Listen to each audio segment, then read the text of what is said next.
Kerja ke Malaysia dihabiskan uangnya, rumah dijual. Pilu ibu mantan TKW dititipkan ke panti jompo, gaji 40 tahun kerja di Malaysia dihabiskan anak. Kisah pilu mantan tenaga kerja wanita TKW, yang dititipkan anaknya ke panti jompo setelah bekerja selama 40 tahun di Malaysia viral.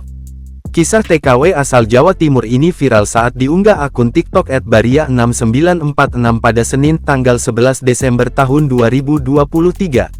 Dijelaskan dalam video tersebut bahwa gaji yang didapat oleh sang ibu setelah bekerja selama 40 tahun itu telah dihabiskan oleh sang anak. Kering tuan tak genap 40 tahun kerja ke Malaysia dihabiskan uangnya, rumah dijual. Ini anak orang tuanya taruh di panti jompo, guys. Dalam video itu tampak mobil ambulans dari pihak panti jompo yang menjemput sang ibu di rumahnya.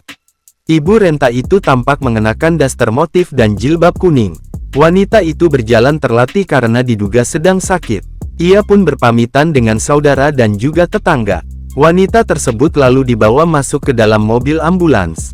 Dari rompi yang dikenakan petugas, tampak petugas itu berasal dari JSC, Jatim Social Care. Dari keterangan pengunggah, nenek tersebut akan dibawa ke panti jompo di Bondowoso. Walaupun dalam akun TikTok @baria6946 video tersebut telah dihapus, video tersebut telah diunggah ulang oleh banyak akun di media sosial dan menjadi viral.